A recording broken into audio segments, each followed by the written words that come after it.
lequel on voit pour la première fois les tueurs présentés comme surtout des gens bêtes, c'est Fargo, et ça a donné une série. Et quand on voit Fargo, on se dit, mais en fait, dans la réalité, c'est ça qui se passe. C'est-à-dire, c'est les gens maladroits, ils n'enlèvent pas les empreintes comme les experts, qui sont pas spécialisés, c'est pas des génies, des experts en criminologie. C'est des gens... ça, on n'aurait pas de réussite. Et je me rappelle, en criminologie, on nous disait, on a une mauvaise matière première pour étudier le crime, dans la mesure où on étudie que ceux qui se sont fait attraper. Donc, ceux qui se sont fait attraper, c'est les pas bons.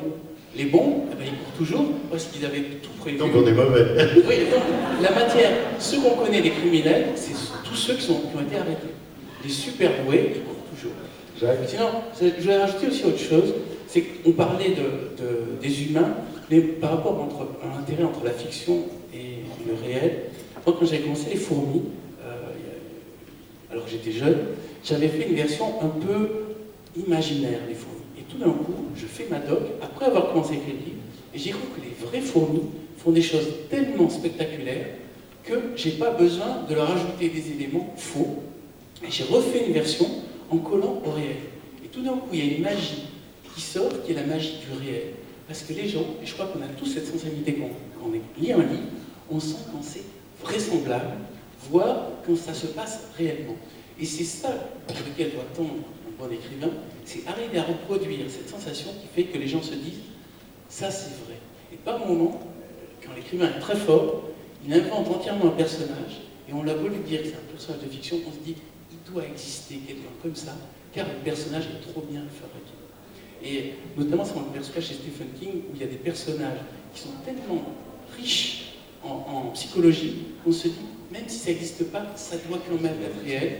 Et là, ça c'est la capacité de l'auteur à s'approcher du réel. Mais il faut toujours tendre vers le vraisemblable. Tu parlais il y a une seconde dernière de la documentation et de ce travail de retour au réel.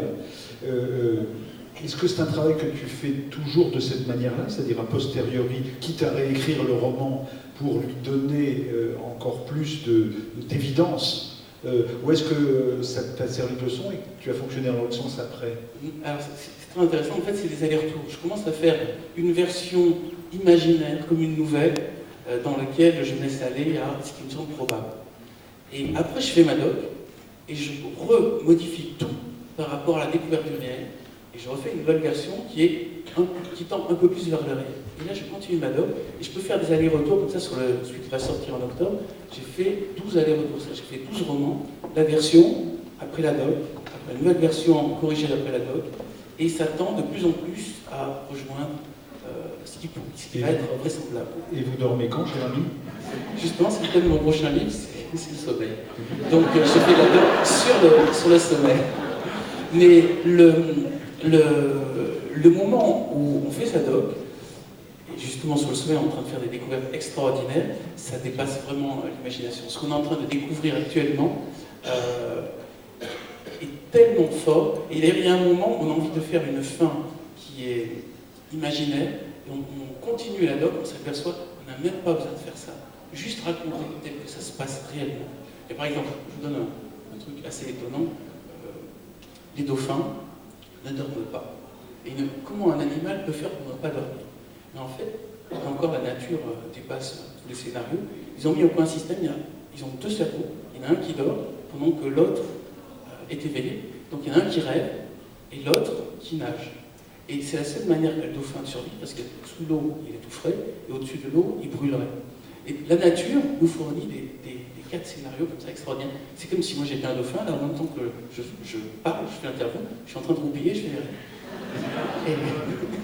Voilà, et donc en fait, c'est ça qu'il faut arriver à nous. Vous êtes un redoutable plagiaire, en fait, copier la nature. Je crois qu'on est tous comme ça. Il y avait une jolie phrase, je crois, de Montaigne qui disait on invente, on est la ficelle qui relie les fleurs du bouquet. On n'invente pas les fleurs, c'est pas nous qui avons inventé les fleurs, mais par contre, on a trouvé une manière de les présenter pour que ça fasse un joli bouquet. Je crois que c'est un peu ça la fonction du romancier. On prend des tas de choses du réel, même des personnages du réel, et on les met ensemble dans les agences de manière que ça fasse un joli bouquet.